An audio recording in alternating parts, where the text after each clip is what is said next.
India TV YouTube channel को subscribe करें और बेल आइकन दबाएं।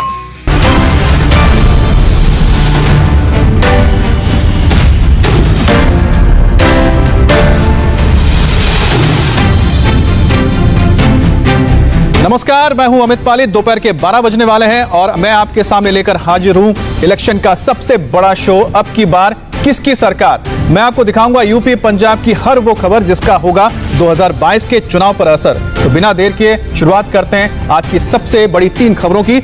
और पहली खबर कौन सी है? पहली बड़ी खबर है प्रधानमंत्री मोदी का वाराणसी का दौरा। जी हां, प्रधानमंत्री मोदी वाराणसी जाने वाले हैं। 22 घंटे से भी कम वक्त बचा हुआ है और इसका असर क्या होगा 2022 के चुनाव पर, इसकी हम पूरी जांच भी करेंगे, पड़ताल भी करेंगे, बताएंगे आपको कि आखिरकार क्यों प्रधानमंत्री मोदी का यह दौरा इतना खास है, क्योंकि 1600 करोड़ के वो प्रोजेक्ट्स का उद्घाटन भी करेंगे और शिलान्यास भी करेंगे। दूसरी बड़ी खबर है 2022 से जुड़ी हुई है, क्योंकि अखिलेश यादव को जो झटका लगा लोकल न्यूज में, उसका क्या असर हो सकता है। और साथ ही साथ एक मंथन होने जा रहा है कि चाहे वो जिला अध्यक्ष के जो चुनाव हुए थे या फिर जो ब्लॉक प्रमुख के चुनाव हुए थे, उसमें हार क्यों मिली, इस पर चर्चा होने जा रही है और अखिलेश यादव इस पर मंथन करेंगे। तीसरी बड़ी खबर पंजाब से है, आखिरकार कब खेल खत्म होगा सिद्धू वर्सेस कैप्टन का। लेकिन हरीश रावत जो पंजाब के प्रभारी है, कांग्रेस के बड़े नेता हैं, वो तो ये कह रहे हैं कि 2 से 4 दिन के अंदर कोई अच्छी खबर आ सकती है। लेकिन सिद्धू का ट्वीट तो आप भूले नहीं होंगे, इस पर भी हम बात करेंगे। लेकिन शुरुआत करेंगे आज की सबसे बड़ी खबर के साथ और वो है प्रधानमंत्री मोदी का वाराणसी दौरा, यानी बनारस का दौरा। 2022 की जंग के लिए उत्तर प्रदेश में सियासी मैदान सज चुका है। और एक बार फिर से आपको बता दें, काशी में प्रधानमंत्री मोदी जब पहुंचेंगे तो वहां पर किस तरह का इंपैक्ट होता है, उसका पूरा इंपैक्ट उत्तर प्रदेश के अलग अलग इलाकों में क्या होता है, क्योंकि 2021 में पहली बार प्रधानमंत्री पहुंच रहे हैं और प्रधानमंत्री मोदी 1600 करोड़ के जो प्रोजेक्ट्स हैं वो बतौर सौगात देने जा रहे हैं उत्तर प्रदेश को, काशी को। जब यूपी में विधानसभा चुनाव 6 से 7 महीने ही दूर है, ऐसे में मोदी का काशी का जो ये दौरा है, जिस वक्त तो इंटरनेशनल कन्वेंशन सेंटर का उद्घाटन करेंगे, गंगा पर क्रूज की शुरुआत करेंगे। ये देखिए, यही वो कन्वेंशन सेंटर है जिसे बनाया गया है जापान की मदद से, रुद्राक्ष कन्वेंशन सेंटर। ये बिल्कुल वर्ल्ड क्लास आधुनिक जो सुविधाएं, उससे आधुनिक सुविधाओं के साथ लैस ये कन्वेंशन सेंटर तैयार हुआ है। और ये ना सिर्फ काशी के लिए बल्कि पूरे उत्तर प्रदेश के लिए एक बहुत ही खास एक वक्त रहेगा जब इसे उद्घाटन किया जाएगा। और साथ ही साथ ये आप देख रहे हैं काशी विश्वनाथ मंदिर, और काशी विश्वनाथ मंदिर के साथ जो आसपास कॉरिडोर तैयार किया जा रहा है उसको लेकर भी हम आपको सारी जानकारी देंगे। देखिए, बहुत तेजी से काम चल रहा है और इस वक्त प्रधानमंत्री मोदी जब पहुंचेंगे, ना सिर्फ कन्वेंशन सेंटर बल्कि और भी बहुत सारी चीजें जो मिलने जा रही है सौगात, वो सिर्फ काशी को नहीं मिलेंगी, इसमें पूरे उत्तर प्रदेश को मिलने जा रही है। 1600 करोड़, देखिए 1600 करोड़ के 284 प्रोजेक्ट होंगे जो प्रधानमंत्री मोदी बतौर गिफ्ट देंगे किसको? उत्तर प्रदेश को। इसके अलावा 744 करोड़ के 78 प्रोजेक्ट्स हैं जिनका उद्घाटन करेंगे प्रधानमंत्री मोदी या फिर हरी झंडी दिखाएंगे। 839, जी हां, 839 करोड़ की 206 प्रोजेक्ट भी होंगे जो प्रधानमंत्री मोदी जिनका शिलान्यास भी करेंगे। तो काशी में प्रधानमंत्री मोदी का क्या पूरा प्लान है, ये भी आपको समझा देते हैं। देखिए, सबसे पहले क्या होगा, 2021 में पहली बार बनारस में प्रधानमंत्री मोदी पहुंच रहे हैं और इस दौरान वो 1600 करोड़ के 284 प्रोजेक्ट का उद्घाटन करेंगे। इसके साथ ही प्रधानमंत्री मोदी 744 करोड़ की 78 योजनाओं का लोकार्पण करेंगे, यानी कि वो तैयार हो चुके हैं, वो दिया जाएगा। 839 करोड़ की 206 योजनाओं का प्रधानमंत्री मोदी शिलान्यास भी करेंगे और 186 करोड़ के रुद्राक्ष कन्वेंशन सेंटर का उद्घाटन करेंगे, जिसे जापान के मदद से तैयार किया गया है। और कन्वेंशन सेंटर के अलावा यूपी को एक साथ 9 मेडिकल कॉलेज मिलेंगे। जी हां, एक नहीं, 2 नहीं, 9 मेडिकल कॉलेज। गाजीपुर, एटा, हरदोई, यहां पर मेडिकल कॉलेज खुल रहे हैं। देवरिया, फतेहपुर, जौनपुर, यहां पर भी मेडिकल कॉलेज खुल रहे हैं। मिर्जापुर, सिद्धार्थनगर, प्रतापगढ़ को भी ये मिलने जा रही है सौगात मेडिकल कॉलेज की। और गंगा में राजघाट से 80 घाट तक क्रूज की भी शुरुआत होगी। बनारस में 34 किलोमीटर लंबे पंचकोशी मार्ग का भी चौड़ीकरण होने जा रहा है और 14 हॉस्पिटल्स में, स्वास्थ्य केंद्रों में ऑक्सीजन जनरेशन प्लांट होगा, यानी कि थर्ड वेव अगर आता है तो ऑक्सीजन की किल्लत ना हो। इसके अलावा 45.5 करोड़ से बीएचयू में 100 बेड की एमसीएच विंग तैयार की जा रही है। 47 करोड़ से बीएचयू में 80 टीचर्स के फ्लैट तैयार किए गए हैं और 50 करोड़ की लागत से वाराणसी गाजीपुर रोड पर 3 लेन का फ्लाईओवर भी तैयार किया गया है। तो ये तमाम जो सारी चीजें हैं प्रधानमंत्री मोदी देने जा रहे हैं सौगात। तो प्रधानमंत्री मोदी 2021 में पहली बार अपनी काशी आ रहे हैं। यहां वो लोगों को 1600 करोड़ रुपए की सौगात देंगे। इनमें शामिल है 2 roll on roll of vessels जो कोचीन शिपयार्ड में बने हैं। और रुचि कुमार की एक रिपोर्ट के जरिए हम आपको समझाते हैं कि आखिरकार ये जो शिप आए हैं इसका क्या फायदा मिलेगा। प्रधानमंत्री नरेंद्र मोदी काशी के लोगों को 1600 करोड़ रुपए की योजनाओं की सौगात देंगे। ये 284 योजनाएं होंगी, उसमें से 78 ऐसी योजनाएं हैं जिनका प्रधानमंत्री लोकार्पण करेंगे। तो ये 2 शिप हैं, roll on roll of passenger ship, जिनको काशी की जनता को प्रधानमंत्री मोदी देंगे। ये कोचीन शिपयार्ड में बने हैं। भारत में ऐसे 8 शिप बनाए गए थे और उनमें से 2 यहाँ पे काशी आए हैं। ये पूरा शिप है, इसमें 200 लोगों के बैठने की क्षमता है। 200 लोग इसमें बैठ सकते हैं। यहाँ पे 2 ट्रक और 8 गाड़ियाँ भी आ सकती हैं। लेकिन क्योंकि बनारस में गाड़ियों ट्रक का इस्तेमाल नहीं होगा, तो इसलिए इसको ओपन एयर रेस्टोरेंट बनाने की योजना है। गंगा में ये घाटों पे चलेगा और लोगों को पूरे बनारस के दर्शन कराएगा। इस तरह से यहाँ बैठने का इंतजाम है, बाकी फैसिलिटीज भी इसमें है। ऊपर का भी एक फ्लोर है। एक शिप ये है और एक शिप बगल में है। ऐसा कहा जाता है कि साल में करीब 25 लाख पर्यटक यहाँ आते हैं। तो ये जो शिप है, इससे पर्यटन को बढ़ावा मिलेगा। जो लोग गंगा आरती देखना चाहते हैं दशाश्वमेध घाट पर, वो इस शिप से जाएंगे और बाकी भी सारे घाटों में और गंगा जी में के दर्शन करेंगे, सारे घाटों के। तो बड़ी सौगात बनारस के लोगों के लिए प्रधानमंत्री मोदी की ये होगी। कैमरामैन राजीव राय के साथ रुचि कुमार, इंडिया टीवी, वाराणसी।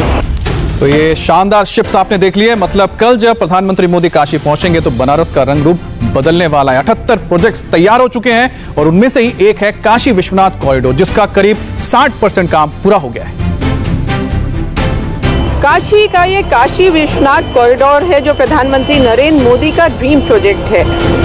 ये रास्ता गंगा जी से आता है और ललिता घाट से लेकर पीछे जो काशी विश्वनाथ मंदिर है वहां तक एक कॉरिडोर बनाया जा रहा है।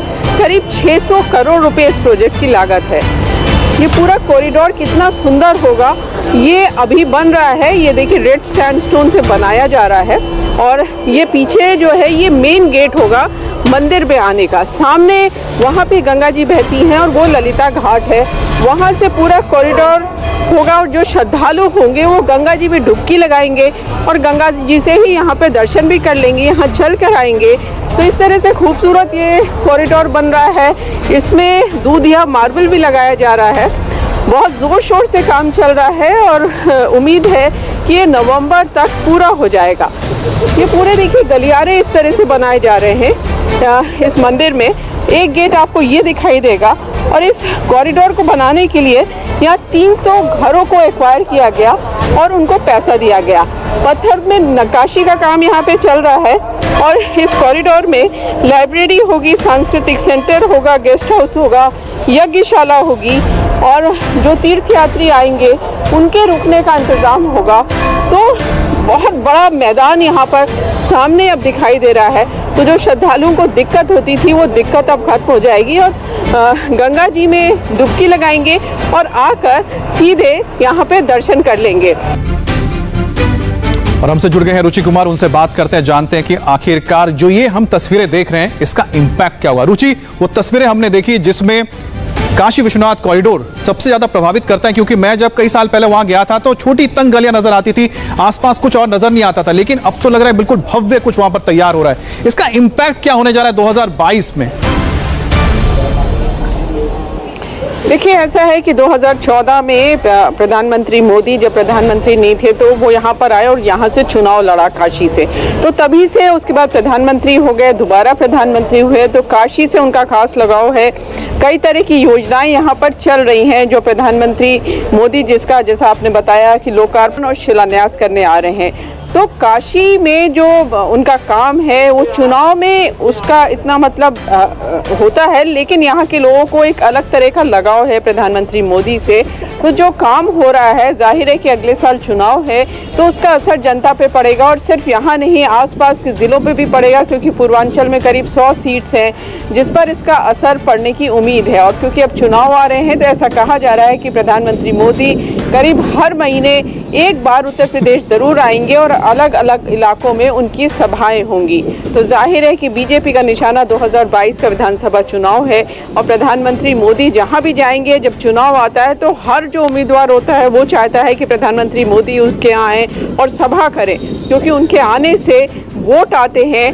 तो अभी से ये कार्रवाई बीजेपी ने शुरू कर दी है। अमित, जैसा कि रुचि ने बताया कि प्रधानमंत्री मोदी को न सिर्फ पसंद किया जाता है बल्कि लोगों को उनसे प्यार भी है, और शायद यही वजह है कि प्रधानमंत्री मोदी ने जब चुना एज ए जगह ने सीट चुनी बनारस की, उसके बाद वहां पर जो बदलाव हो रहा है उसकी तस्वीरें रुचि ने हम तक पहुंचाई है। आप भी उसको देख रहे हैं कि किस तरह से पूरा कायाकल्प हो रहा है, लेकिन इसका इंपैक्ट जो होगा वो 2022 में होगा। लेकिन 2022 में सिर्फ बनारस ही नहीं, आपको बता दें कि एक और जगह जिसका असर होने जा रहा है। चुनाव से पहले प्रधानमंत्री मोदी हो या फिर योगी हो, उनके एजेंडे में डेवलपमेंट सबसे ऊपर तो है ही, लेकिन साथ ही राज्य की 80% जो आबादी है उसको भी क्लियर मैसेज है कि मोदी और योगी दोनों ही हिंदू हृदय सम्राट हैं, और काशी ही नहीं अयोध्या पर भी मोदी और योगी का फोकस है। और इसके साथ ही आपको बता दें कि किस तरह से अयोध्या में मेकओवर किया जा रहा है, और अयोध्या के मेकओवर को प्रधानमंत्री मोदी ने हाल ही में एक बैठक की थी जिसमें विजन डॉक्यूमेंट फाइनल हुआ था, जिसमें भव्य राम मंदिर तैयार किया जा रहा है। जी हां,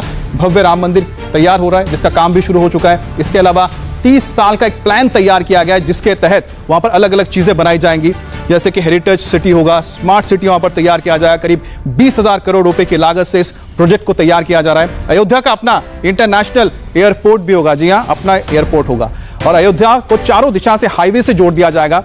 इसके अलावा सूर्यवंशी रामनगरी में सोलर प्लांट तैयार किया जाएगा, ग्रीनफील्ड टाउनशिप होने जा रही है। इसके अलावा इंटरनेशनल म्यूजियम यहां पर तैयार किया जाएगा, जिसमें भगवान राम के बारे में बताया जाएगा। रिवर फ्रंट बनेगा, अयोध्या में सिटी गेट्स तैयार किए जाएंगे, 4 अलग अलग गेट्स होंगे, और साथ ही साथ यहां पर काफी ऐसी चीजें होंगी जिसको शायद पहली बार लोग देखेंगे, और इसे एक वर्ल्ड क्लास एक्सपीरियंस बताया जा रहा है। यानी काशी और अयोध्या के जरिए ना सिर्फ 2022 बल्कि नजर है 2024 पर भी, और उसकी तैयारी शुरू हो चुकी है। अब बात करते हैं हमारे अगले खबर की, क्योंकि अगली जो खबर है वो भी उत्तर प्रदेश से ही है, लेकिन हम बात करेंगे अब किसकी? जी हां, समाजवादी पार्टी की, जिनको जबरदस्त झटका लगा है। कब लगा? जब लोकल चुनाव हुए। जी हां, लोकल चुनाव में जो करारी हार मिली उसको लेकर अब समाजवादी पार्टी मंथन करने जा रही है।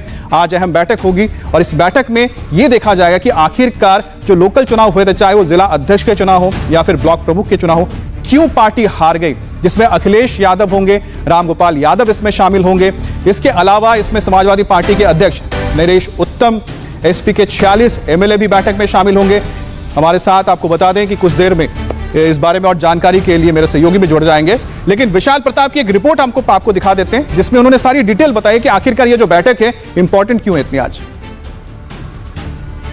आगामी विधानसभा चुनाव को देखते हुए समाजवादी पार्टी में इस वक्त बेहद महत्वपूर्ण बैठक चल रही है, जिसमें समाजवादी पार्टी के अध्यक्ष अखिलेश यादव समेत रामगोपाल यादव और जितने भी पार्टी के एमएलसी हैं, 46 एमएलसी, वो सभी इस बैठक में शामिल हुए हैं। हम इस समय समाजवादी पार्टी कार्यालय पर मौजूद हैं, और समाजवादी पार्टी कार्यालय पे इस समय सभी एमएलसीज के साथ महत्वपूर्ण बैठक चल रही है। पार्टी के सीनियर लीडर रामगोपाल यादव और समाजवादी पार्टी के सुप्रीमो अखिलेश यादव इस बैठक में शामिल हैं, और इस बैठक का जो मुख्य एजेंडा है वो ये है कि किस तरीके से भारतीय जनता पार्टी को काउंटर करना है, कौन सी नीतियों को समाजवादी पार्टी को जनता के सामने रखना है, पंचायत चुनाव में जो हार मिली है उसकी समीक्षा करना है। साथ ही साथ समाजवादी पार्टी की तरफ से जो ये कहा गया कि भारतीय जनता पार्टी ने प्रशासन का दुरुपयोग करके, प्रशासनिक मशीनरी का दुरुपयोग करके चुनाव जीता है, इसको लेकर के जो शिकायतें तमाम आई हैं उसको लेकर के भी एमएलसी यहां पहुंचे हुए हैं, और सभी अपनी अपनी रिपोर्ट्स लेके पहुंचे हुए हैं। तो ये कहा जा सकता है कि चुनाव से पहले आज की बैठक बेहद महत्वपूर्ण है, क्योंकि समाजवादी पार्टी अपने सभी एमएलसी के साथ मिलकर के उस रणनीति पर विचार कर रही है जिसके जरिए वो 2022 में भारतीय जनता पार्टी को काउंटर करेगी। तो कहीं ना कहीं जो मुस्लिम यादव जो समीकरण है उसको भी चुनौती मिल रही है ओवैसी के वहां पर आने से। तो ऐसे में दोहरी चुनौती है अखिलेश यादव के लिए, एक तरफ बीजेपी, दूसरी तरफ ओवैसी। लेकिन इसका क्या रास्ता निकलता है ये तो हमें पता लगेगा 2022 में ही। और वैसे आपको बता दें इलेक्शन शो में इस वक्त ब्रेक का वक्त हो गया, लेकिन ब्रेक के बाद बहुत ही इंपॉर्टेंट है, पंजाब में क्या सिद्धू और अमरिंदर के बीच झगड़ा सुलझ गया है, पूरी डिटेल ब्रेक के बाद।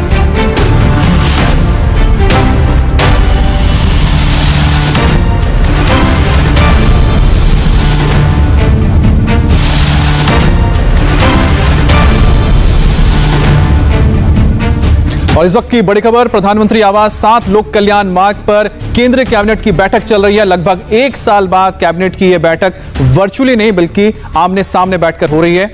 प्रधानमंत्री मोदी इस वक्त तमाम मंत्रियों के साथ चर्चा कर रहे हैं, जहां पर गृह मंत्री अमित शाह, रक्षा मंत्री राजनाथ सिंह भी नजर आ रहे हैं। और आपको तस्वीरें दिखाते हैं। आप एक साल पहले, यानी कि एक साल पहले इस तरह की मीटिंग होती थी, लेकिन अब एक साल बाद कोरोना काल में वर्चुअल मीटिंग होती रही, लेकिन अब एक साल बाद यहां पर आप देख रहे हैं कि फिजिकल मीटिंग में सभी मंत्री मौजूद हैं। प्रधानमंत्री मोदी के साथ रक्षा मंत्री हैं, फाइनेंस मिनिस्टर है ज्योतिरादित्य सिंधिया है, सर्बानंद सोनोवाल जिन्होंने हाल ही में ज्वाइन किया मंत्रिमंडल को, वो भी यहां पर नजर आ रहे हैं। नितिन गडकरी नजर आ रहे हैं, राजनाथ सिंह है, अमित शाह है, निर्मला सीतारमण है, तमाम जो कैबिनेट मंत्री है इस वक्त, और सभी लोग मास्क पहने हुए हैं। और आपको बता दें कि इसमें ज्यादातर जो मंत्री हैं उनको वैक्सीनेशन भी हो चुका है, और यही वजह है कि ना सिर्फ उन्होंने मास्क पहन के रखा हुआ है, वैक्सीनेशन हो चुका है, इसलिए ये फिजिकल मीटिंग अब पॉसिबल हो पा रही है, मुमकिन हो पा रही है। लेकिन ये चीज बताती है कि अगर आप प्रोटोकॉल को माने, वैक्सीनेशन ले और मास्क पहने रहें, तो आप भी इसी तरह के किसी भी फिजिकल इवेंट में जा सकते हैं। तो बढ़ते हैं अगली खबर की ओर। 2022 की जंग में अगली खबर है पंजाब से। कांग्रेस के पंजाब प्रभारी हरीश रावत ने दावा किया कि 3 से 4 दिन के अंदर पंजाब से बड़ी खबर आ सकती है, अच्छी खबर आ सकती है, क्योंकि लगातार सिद्धू और कैप्टन के बीच जो चल रहा है आमने सामने की लड़ाई, उस पर कुछ अच्छी खबर आ सकती है। उस बीच सिद्धू ने जिस तरह से आम आदमी पार्टी की तारीफ की, उसके बाद अटकलें भी लगाई जा रही है। क्या सिद्धू कांग्रेस छोड़ के झटका देके कांग्रेस को आम आदमी पार्टी में शामिल हो जाएंगे? लेकिन हरीश रावत ने कहा है कि झगड़ा सुलझा लिया गया है। एक बात कह सकता हूं कि अगले 3-4 दिन में पंजाब के विषय में आप खुशखबरी सुनेंगे। हम आपके एजेंडा से पंजाब को बाहर निकाल देंगे। राहुल जी एक नेशनल लीडर हैं, उनसे लोग कई तरीके के लोग मिलते हैं और अपनी बात करते हैं, वो भी कई अलग अलग लोगों से भी इनपुट लेते होंगे। उसका मतलब ये नहीं है कि प्रशांत किशोर यहाँ आए तो वो पंजाब के विषय में नेगोशिएट करने के लिए आए या पंजाब के विषय में बात करने के लिए आए। पंजाब के विषय में जो भी बात करेगा लीडरशिप से, वो एक हरीश रावत नाम का व्यक्ति करेगा, जिस समय as long as I am general secretary. और अभी रुकेंगे एक ब्रेक के लिए, और ब्रेक के बाद देखिए दिल्ली में अचानक दिन में क्यों रात हो गई।